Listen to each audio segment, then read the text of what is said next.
देखिए एप्लीकेशन लिखा है हमने। एप्लीकेशन दो प्रकार का होता है, एक फॉर्मल लेटर, एक इनफॉर्मल लेटर होता है, मतलब औपचारिक और अनौपचारिक। ठीक है, तो इसमें से सबसे पहले यहाँ पे पढ़िए इसको, write an application to your principal of your school, मतलब अपने स्कूल के प्रधानाचार्य को एक प्रार्थना पत्र लिखना है। तो ये औपचारिक हो गया, क्या हो गया, औपचारिक, यानी कि फॉर्मल लेटर हो गया। इतना तो पता है सबको। ठीक है, तो सबसे पहले एप्लीकेशन लिखने से पहले हम जो है एप्लीकेशन के बारे में जान लेते हैं तो सही रहता है। ठीक है, तो अच्छा पढ़ें। लिखा है write an application to your principal. ठीक है, प्रिंसिपल जी को लिखना है हमें, तो क्या लिख लिया हमने, टू द प्रिंसिपल। ठीक, क्लियर। अब ये प्रिंसिपल है कहाँ के, ये भी तो बात है। स्कूल का नाम जरूरी नहीं आप जो मॉडल में लिखा हो, किताब में लिखा हो वही लिखे, कोई भी आप अपने स्कूल का भी नाम डाल सकते हैं, अपने स्कूल का नाम डालिए। ठीक है, हमें वहां फ्रेम देना पड़ता है, मतलब आपको लिखना आता है या नहीं आता है ये हमें वहां बताना पड़ता है एग्जाम में। ठीक है, सच में नहीं देना पड़ता है ना, इसीलिए हमको जो है एक फ्रेम के हिसाब से हमको लिखना है। तो स्कूल का नाम डाल लेना है, जैसे हमने यहाँ पे लिखा है RPR inter college Jharsa Kesari Shahabad Hardoi. अब हरदोई को ब्रैकेट में बंद करेंगे, क्योंकि हरदोई पता चलना चाहिए कि हरदोई आपका जिला है, डिस्ट्रिक्ट है। ठीक, वरना उसकी भी गिनती गांव या तहसील में आ जाएगी, इसीलिए इसको हमें किसमें बंद करना है, ब्रैकेट में। इस बात को ध्यान रखना। ठीक है, फिर यहाँ पर कुछ मॉडल या किताब भी है जहां पर ये सब्जेक्ट नहीं दे रखा होता है। सब्जेक्ट भी आपको लिखना बहुत जरूरी है। सब्जेक्ट जो है आपको परीक्षा में इंप्रेशन बनाता है आपका, मतलब बढ़िया नंबर आएंगे सब्जेक्ट डालने से। अब सब्जेक्ट आपका क्वेश्चन में ही छिपा रहता है। सब्जेक्ट का मतलब जो है कि आप किस विषय पर एप्लीकेशन लिख रहे हैं, कौन सा विषय है, आप किस विषय पर एप्लीकेशन लिखने जा रहे हैं। जैसे मान लीजिए आपने विज्ञान किताब पढ़ने जा रहे हैं, किताब, तो किताब के ऊपर लिखा क्या होता है, विज्ञान, तो आपको पता चल गया हम विज्ञान की किताब पढ़ने जा रहे हैं, इंग्लिश की किताब पढ़ने जा रहे हैं। तो वैसे ही हमें यहाँ पे लिख देना है कि आखिर मैटर क्या है, आप एप्लीकेशन किस मैटर पर लिखने जा रहे हो। तो इसीलिए हमें सब्जेक्ट सबसे पहले लिख देना पड़ता है। तो यहाँ पे मैटर आपको ढूंढना है, कंप्लेन करनी है, to complain water tanks are not being cleaned.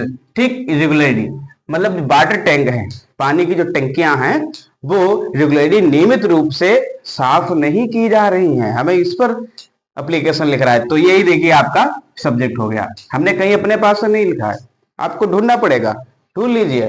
लिखा है to complain water tanks are not being cleaned regularly, यही हमने उतार दिया सेम टू सेम। इतना तो कर ही सकते हैं आप। फिर है सर, इतना हर एप्लीकेशन में लिखा जाता है, दैट तक। Most respectfully I beg to say that, ये आप रट लीजिए एक तरीके से। हर एप्लीकेशन में, कैसा भी एप्लीकेशन हो, आप सब में यही लिखेंगे, most respectfully I beg to say that. फिर यहाँ पे आप वाटर टैंक पे जो है एक तरीके से आप एप्लीकेशन लिख रहे हैं, तो अपने स्कूल के प्रधानाचार्य जी को, प्रिंसिपल को।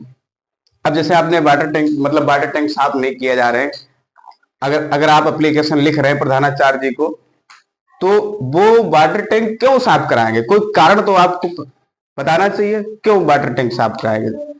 तो कारण आप बताएंगे, जे कोई समस्या बताएंगे आप अपनी, जिससे वाटर टैंक साफ किया जाए।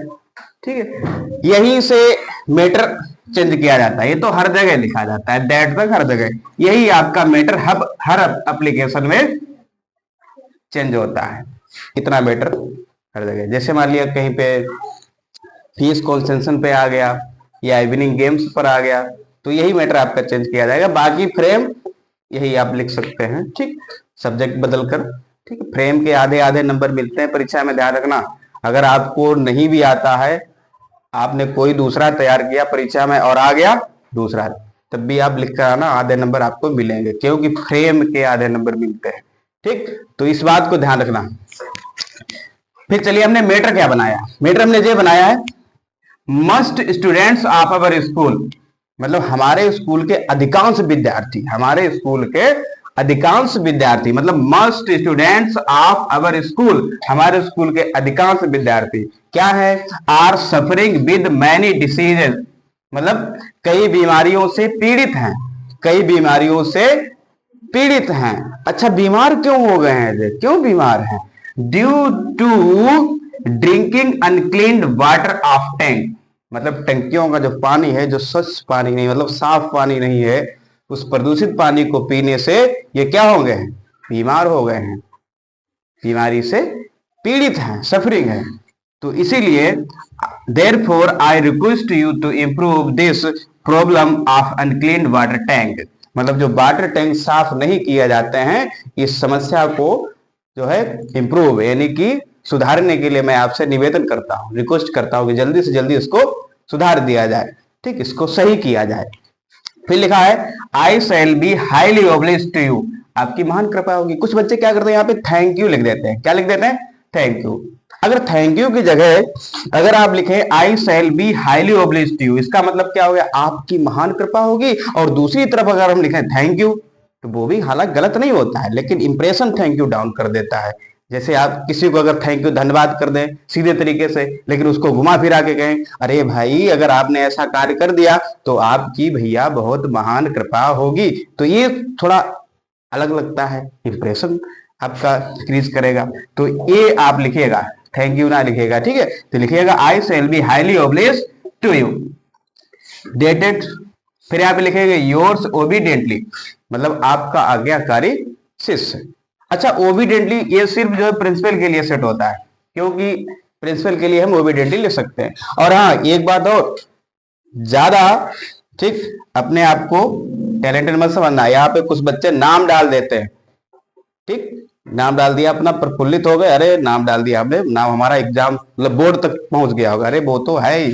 यहाँ पे आप नाम डालने की गलती नहीं करेंगे, यहाँ पर क्या लिखेंगे, एक्स वाई जेड। नाम वहां पर डालते हैं जहां पर सच में हमको एप्लीकेशन किसी को देना होता है। जैसे एप्लीकेशन हम सच में प्रिंसिपल को दे रहे हैं, तब वो प्रिंसिपल ये कैसे गेस्ट करेंगे कि ये प्रिंसिपल ये एप्लीकेशन दिया किसने है, किसने दिया है, तो इसीलिए आपको नाम डालना पड़ता है। लेकिन यहाँ पर आप उसको बता रहे हैं एग्जामिनर को कि हमें एप्लीकेशन लिखना आता है, तो यहाँ पर एक्स की जगह क्या लिखेंगे, एक्स वाई जेड। क्या लिखेंगे, एक्स वाई जेड।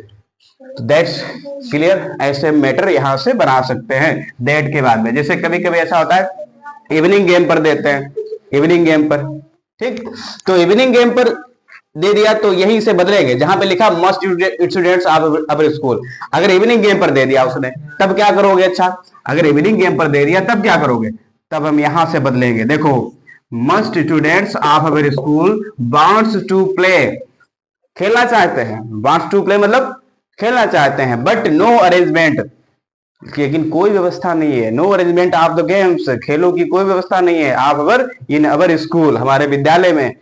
तो इसीलिए मैं आपसे निवेदन करता हूं कि इस अरेंजमेंट को, ठीक, मतलब अरेंजमेंट कराएं खेल को। तो यहां से बदल सकते हैं, ये चीजें बदली जाती हैं सिर्फ, ठीक, बाकी फ्रेम सेम टू सेम यही रहता है। That's clear.